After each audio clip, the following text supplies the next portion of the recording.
Was this too quick a transition? You know what I mean? Like 9, 10 black dudes in a row and then like the whitest man on the planet. Let your eyes adjust. I was watching George Bush today, man. I don't want to be a dick or anything, but could that guy like rehearse before he gives a speech? You know what I mean? Just say it like a couple of times. How awful was he during that hurricane? He's just walking out, man. He's just like winging it. Walking out on the White House lawn, there's like sun in his eyes. He's just out there like, there was a hurricane. People are wet. People don't like being wet unless they're swimming in a pool. He sounded like a little kid giving a book report who like didn't read the book. He's just up there making up shit like, there was a dog and he bit somebody and they didn't like it. Every night I gotta watch that idiot on the news, or they're doing stories about how fat kids are getting. You see that every night? Every night they're talking about kids are obese now. Not fat kids, not chubby, they're obese. Like bedridden. Like just laying there like, I had my first heart attack when I was 4. I was riding on my big wheel, I couldn't feel my left side, I began to pass out my head. Yo, I don't want to be a dick, but how do you get that fat that quick? I can see you're 30, 40 years old. You went to McDonald's for 20 years. You got a little gut going. But you're 5 years old. There's no excuse for that shit. I'm telling you, man, that's the parents' fault. You know, stop feeding him. He doesn't have any money. You know, seriously. He can't go get a job so he can go buy more food. He's got to eat whatever you give him. Just put a plate of seaweed right in front of him. Go ahead, eat it. I don't want to eat it. Good, go to bed.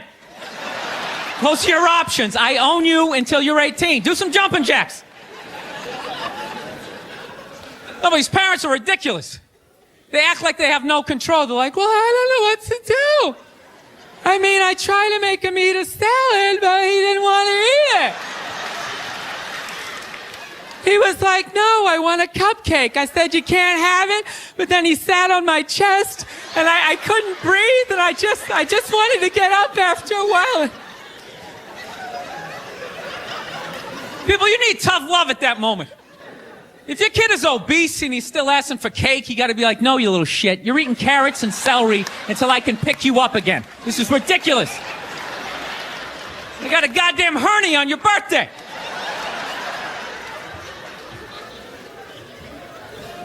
I know that seems harsh to be making fun of obese kids. I'll tell you why I'm doing it. They don't really exist. At least to the level that they're saying it's an epidemic. You know, which means when I leave the theater tonight, I should have like difficulty getting to my car because of all these fat fucking kids out there like, Jesus Christ, they're everywhere. They're like locusts. See if you can crawl over the top of them. There's like 15 of them. It's nice to be back here down in the South, man. I had a real weird experience last time I came down here. I was in Nashville, right? Sort of an awkward social situation, right? I'm sitting at this bar. There's this white dude sitting like 2 stools away. I don't know him. He doesn't know me. And that Terrell Owens story was in like sports news. So I try to make conversation. I'm like, man, look at this guy. This guy just signed a $40 million contract. He's already bitching, man. How much money do you need to make? And the dude looks at me. He's like, you know what I say? And then he looked over his shoulder, which I now know is the telltale sign that the N-word is coming, and it's coming hard. Oh yeah, it's not gonna be pronounced with the A, it's gonna be with the R, and he hit the R, he like stuck the landing. There was like a dismount, Klan members high-fiving in the background, like doing the wave. Just out of nowhere, so now immediately I'm looking over my shoulder like, dude, what the hell are you doing? You know what I mean? I'm waiting for like this hail of black fists to come raining down on top of me. I hate when people do stuff like that. That dude made me part of like a potential ass kicking that I had nothing to do with. You don't do shit like that. He just had that word, hot potato, just threw it in my lap. Like, trying to pass it down to the next white dude. when people do that, man. You know, it's like, dude, feel me out first. Ask some questions. Do you like to fish? Have you ever fucked your sister, right? I start rattling off answers, then you go old school. You give me a pamphlet, you tell me about your militia. You don't just dive into it. That dude was one of the angriest people I ever met. I should have known that word was coming, because he was just watching Terrell, right? Anytime I would bring up, look at man, that guy's talking trash, he would just like flip out. He won't shut up! You know those people get like so mad they're not even looking at you? Their eyes are up, you just shut up and play the game! You know what's funny? I don't even like Terrell, but now I love the guy. Because every time I see him talking trash, I know this idiot in Nashville is just losing his mind, like kicking over his kitchen TV. Shut the fuck up!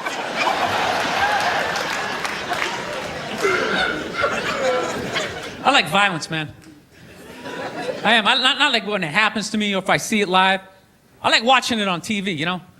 Watching people, you know, get attacked by animals. Just get blasted in the face or something, you know? Like, I'm a huge sports fan. You know my favorite, like, moment of, like, the last year was in sports? That Detroit Piston, Indiana Pacer bench clearing brawl. Wasn't that great? That was one of the greatest things I've ever seen. I was so confused when I watched ESPN that day. They were like, that was absolutely disgraceful. Basketball fans, they just must be a... I'm sitting there looking like, I'm a basketball fan. I loved it. I thoroughly enjoyed watching out-of-shape civilians get the shit kicked out of them by professional athletes. It was fascinating. And I think as sports fans, we kind of had it coming, right? Because how many times you gone to a game, right? You got a little too drunk, you started screaming at some dude on the field who could clearly kick the shit out of you, right? If you saw him in the parking lot, you'd be like, hey, can you sign my stamp collection? I think you're awesome. You get in the game, you're all drunk, you're like, you suck, buddy! You're a piece of shit! And they're always calling him up, come on up here! No, come on up here! Well, they came up there. They did, and they kicked the shit out of everybody. It was great. It was like a cartoon. You're like beating up whole rows of people at once, like... I loved every second. I love how Ron Artest punched the wrong guy. Wasn't that great? He taught that dude a valuable lesson in life. When shit goes down, you don't just stand there like you're watching a movie like, wow, it's coming right at me. Must be in 3D or something. That was a 5'6", 110-pound white dude, had an angry 6'10" black dude running right at him. That had to have been in his top 3 nightmares all time.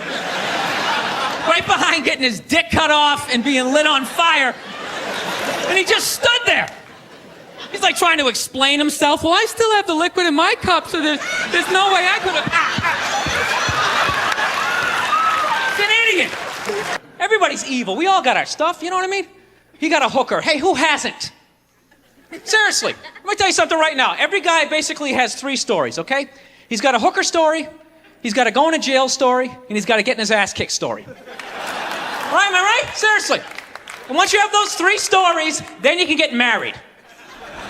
Because you got the evil out of you. You're not going to worry. What was that like? I remember I did that. I got my ass kicked. It was stupid. Because that's what guys do, man. We sit around and we tell stories.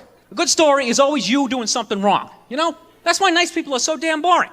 I mean, they're nice, but their stories suck. A nice person tells you a story. Halfway through it, I just want to start screaming, you know? It's like I went to the beach today, saw sunrise and a picnic. I'm like, ah!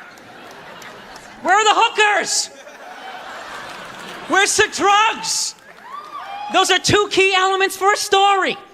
Did the cops show up, then you didn't do anything. I'm telling you, man. You know when someone's telling you a good story, though? I love stories. I can tell you right now, when someone's telling you a good story, you always can tell because their voice drops like 3 octaves, like a minute into the story. You know what I mean? It starts off in a normal tone, always like normal. Like, man, went to the bar last night, the place was packed. All of a sudden, this chick came in, man, I told her down the inside. It's like, what? That's the good part, that's the evil. I want to hear that. Good stories are always told quietly, but bad stories are always told way too damn loud. You know, you'd be like on the bus, you'd be sitting in the front row of the bus, and there's some jackass 20 rows back telling the worst story ever, and you can hear every word of it.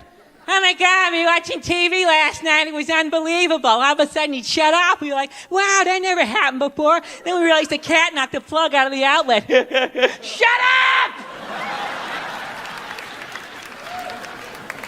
Don't you wish good stories were told loudly? You know, make your day so much damn more enjoyable, you know? You're like riding on the bus, getting to work, and some guy tells some crazy story 20 rows back. You're hearing it, be great. Like some guy, Daryl, how was your night? It's pretty crazy, man. I was riding in my car, I looked down to turn the station, I hit some dude on a bike. Yeah, he got up, so I just took off, man. I think he got my plate. Look, don't tell anybody or I'll kill you. So, I've been doing this for quite a while now, man. I gotta be honest with you, man. I just want to make $1 zillion bucks. You know, go home, stare at the wall, you know. So I actually came up with a scheme, right? I'm gonna quit doing this comedy stuff. I'm gonna write a book on like relationships, you know? My girl's always watching that Oprah show. So I'm seeing people love reading about relationships. I'm gonna write a book on it. It's be called Women Are Absolutely Right, right? Chapter 1's gonna be Women Are you know? Chapter 2, if guys just listen to women, there'll be no war, right? Then in the back of the book, I'll have like a picture of me in like a turtleneck sweater with like the gayest look ever, just like, you know? So I look like I really understand women. And then a bunch of women will go out and buy the book. And they'll take it home to their boyfriend or their husband. You see that? Look at that. A guy wrote this. You really need to read this. Meanwhile, I make $1 zillion, right? I go out, I buy a big house, I get some whores, I fly them all in, get them all tested, just start banging away, right? And then right in the middle of humping one of them, you take a picture for next year's book called You Stupid Bitches. Then all the guys buy it. Yeah. Then they take it home to their girlfriend or their wife. You see that? That's the guy in the turtleneck sweater. You financed this. Thank you. Thank you very much. How are you? How's it going? Yes. Nice to be here on such a fun week. I know. I don't want to hear it. I don't watch politics. So, we're going to keep it light. All right? Here we go. All right. Well, I just got over the flu, which is fantastic. You know what I mean? Had it last month. Whenever you have the flu, like or like COVID, you know, you always lay in bed and you try to like figure out who gave it to you. You know, just going through this Rolodex of people that coughed on you, sniffled near you, walked by an Asian or something. You try to fight it. You like, they say on the internet, that's where all the disease comes from. I know who gave it to me. I sat next to a shoeless cowboy on an airplane. Guy had no socks or shoes on the whole flight. The whole flight, I'm sitting there looking at his dirty Jesus feet. And all I'm thinking is the next pandemic is growing in the bottom of his feet. And all I'm going to be is the next, you know, patient number 2, whatever the next disease is, you know? So, I'll tell you what kills me is I looked at the guy and all I'm thinking is, like, you know what? God made that guy. You know, and he keeps making that guy. Like one mouth-breathing moron after another. Yet we still go to church on Sunday, and what do? We praise him. When is the constructive criticism coming? Like, dude, when's the last time you made a Gandhi? Somebody empathetic, you know? So, my problem is I didn't get the flu shot, you know? I'm old school. I kind of still do the vaccine thing, you know? I know, some people like it, some people don't, you know? I don't know. It's a weird thing, though. If you get it, what do? You side with the evil pharmaceutical companies. You know, if you don't, then you're aligned with people who don't wear shoes on an airplane. All right, let's get to what you all want to talk about. All right, ladies, you're 0-2 against this guy. 0-2. All right, but you learn more from your losses than your wins. So, let's get into the game tape. All right, ladies, enough with the pantsuit. Okay, it's not working. Stop trying to have respect for yourselves. You don't win the office. Like on policy, you know? You gotta whore it up a little. I'm not saying go full Hooters, but find the happy medium between Applebee's and your dad didn't stick around. All right? You all know how to get a free drink. Okay? And I know a lot of ugly women, feminists, don't want to hear this message. But just tease them a little bit. Make a farmer feel like he's got a shot. Swing a state over a little bit. I'll be honest with you. I am so psyched that this stupid election is finally over. It took forever. Like, you know? Yeah. Everybody knew who they were voting for 4 years ago. And then they just drag you through a year and a half of this stuff. Like, who was sitting there watching the debate, like, still not decided? Two of the most polar opposite people ever. It's like, all right, let's see. What does the orange bigot have to say? How about the real estate agent that speaks through her nose? Oh, there's a point. This is so difficult. It's like they overlap. I just can't make up my mind. I'll be honest with you. I can't believe Trump didn't win this thing like 4 months ago. You know? I know that's weird for younger people to hear, but like when I was a kid, if you were running for president and you got shot and you didn't die, that was the end of the election. There was nothing you could say, right? Everybody would just be like, this guy's the man. He is the king. I don't know. I'll be honest with you. I think the number one reason like Trump survived is all those herky-jerky movements that he does. You just can't like nail the guy down. I gotta be honest, the guy is a lunatic. I mean, he literally got shot and immediately jumped back up and started yelling in the direction the bullets were coming from, unarmed. That's not a sane human being. I would have been on the ground crying in the fetal position, like, all right, give me the truck. I don't want this job anymore. Just tell her she won. Tell her she won. But Trump's got all those weird, coming out.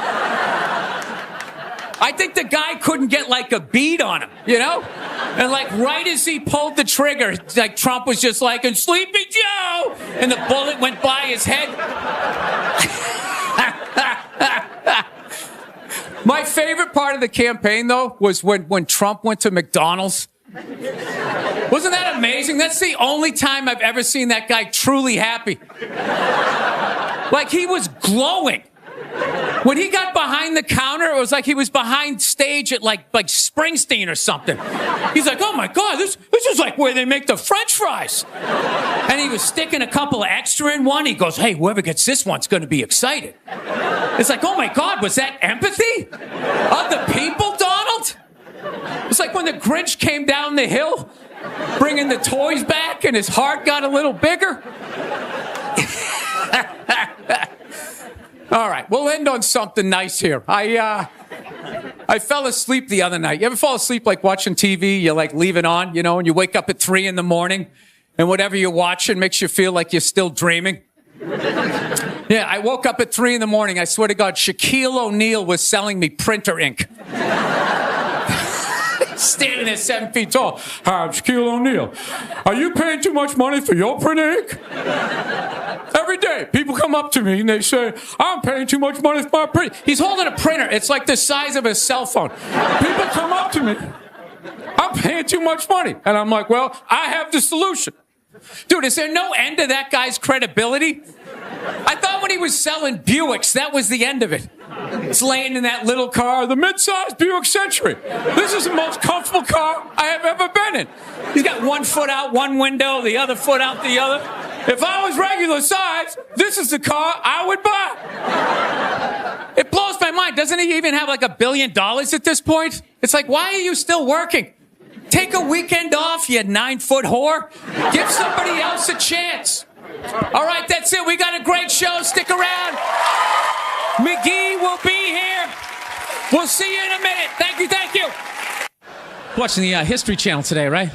Yeah, this whole 3-hour special on Adolf Hitler, Here's a question for you. How come you never run into anybody with the last name Hitler? You ever notice that? That guy didn't have any relatives.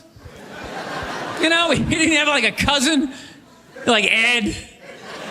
Ed Hitler, he's a plumber, right? He's shows up to work on time, you're a little late, he covers for you. He had relatives. They all had to change their last names. I'm fascinated with that level of evil, right? Like, you're so evil, they have to retire your name. Like, that's it. It's over. Shut it down. They just take your name out of that baby book list of names. Just erase it.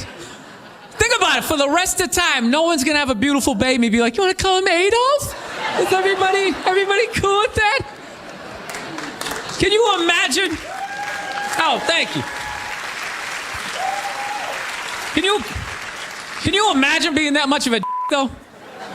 Like whatever your name is, the day you die, Steve, that's it. No more Steves. You see that, dude? There's only a few names in history like that, right? Like nobody has a friend named Attila, right?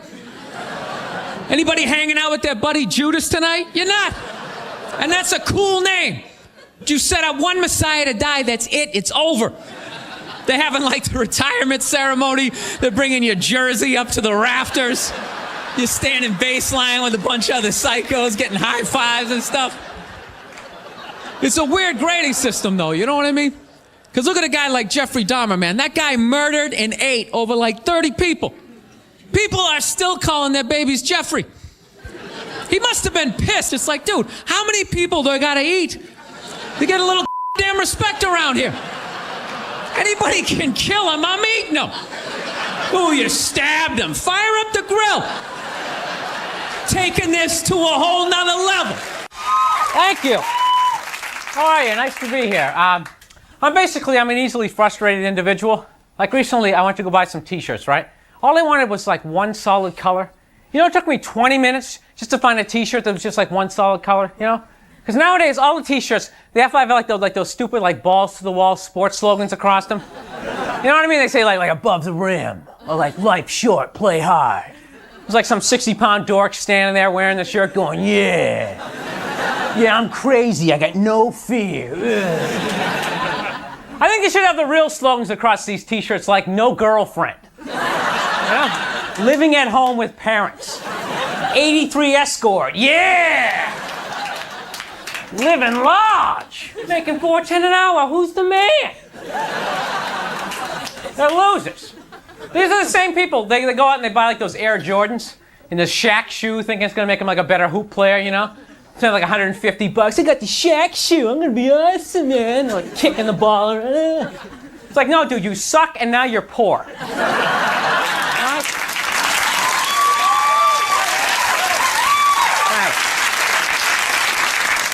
So, anyways, went out with this girl the other night. I got fixed up because I'm a dork and that's basically how it works. And I don't even know this woman, okay? Don't even know her. And right off the bat, she starts like telling me all these crazy stories about her life, you know? And she keeps making this face at the end of it, right? She's like freaking me out. She's like, oh my God, Bill, you wouldn't believe this, right? Isn't that, I came in late. I didn't think it was any big deal, but my mom was still up. She's like, where have you been? I was like, have you seen girls do that? I was like, what the hell was that mean? She was like ending every story this way the whole day. She's like, God, Blake today, cheer with their new boyfriend. I was like, it's like freaking out. I'm like, what do I have to do? End my stories with faces? Okay, I was driving to work today. Someone cut me off. I was like,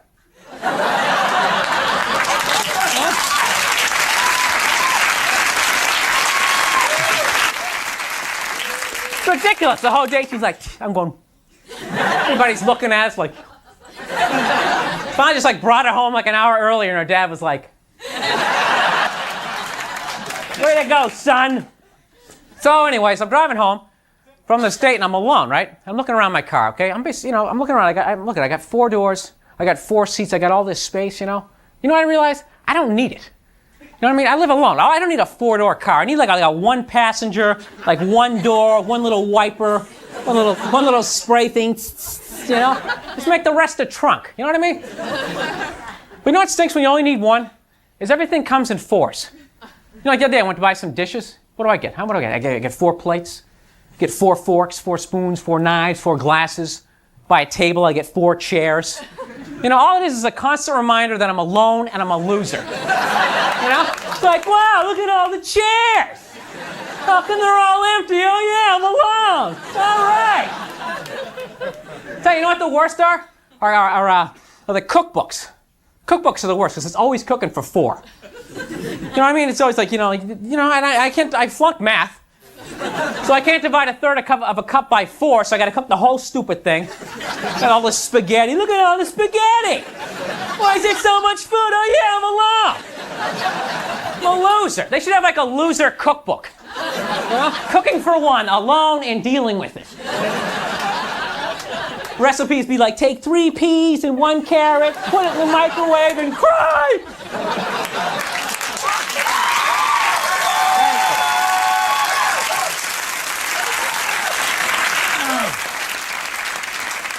So, as you can see, basically a frustrated guy, and I've actually tried to look back in my life, see what the source of all my anger is, you know?